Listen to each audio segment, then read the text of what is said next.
മനസ്സിലിരിപ്പൊക്കെ ഞാൻ അറിയുന്നുണ്ട്. ഒരു റെപ്രസെന്റേറ്റീവ്. റെപ്രസെന്റേറ്റീവ് അല്ല ഇന്ദു, റെപ്രസെന്റേറ്റീവ്. രണ്ടും ഒന്ന് തന്നെയാ.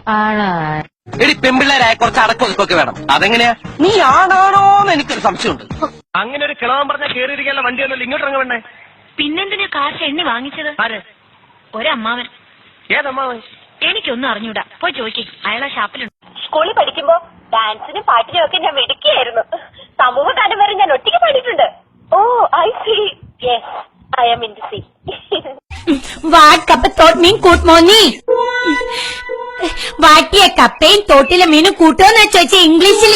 നമുക്കൊരു തീരുമാനം ഉണ്ടാക്കാം. എന്ത് തീരുമാനം? നമ്മൾ നേരെ പഞ്ചാബി ഹൗസിലേക്ക് ചെല്ലുന്നു. എന്നിട്ട് മര്യാദക്ക് ബോട്ട് വിട്ട് തരാൻ പറയുന്നു. എന്നിട്ട് അപ്പൊ ഒരു ബോട്ട് വിട്ട് തരില്ല എന്ന് പറയുന്നു. അപ്പൊ ഒരു തീരുമാനമായി. വെജിറ്റേറിയനെ മാത്രമേ കല്യാണം കഴിക്കൂന്ന് വാശി പിടിച്ചിരുന്ന എന്നെ വെജിറ്റേറിയൻ ആണെന്നും പറഞ്ഞ് കല്യാണം കഴിച്ച കള്ളനാണ് ഈ ചേട്ടൻ.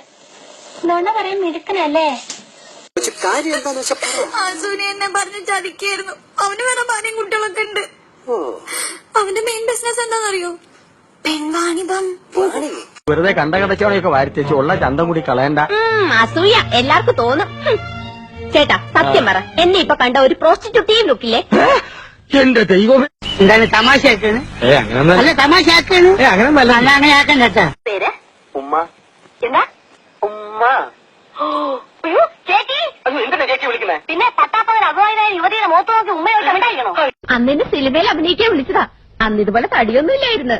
സീലിംഗ് ബ്യൂട്ടിന്നാ അന്ന് എന്നെ എല്ലാരും വിളിച്ചിരുന്നു. തോറ്റോന്റെ വേദന തോറ്റോനെ അറിയൂ പുണ്യാളാ.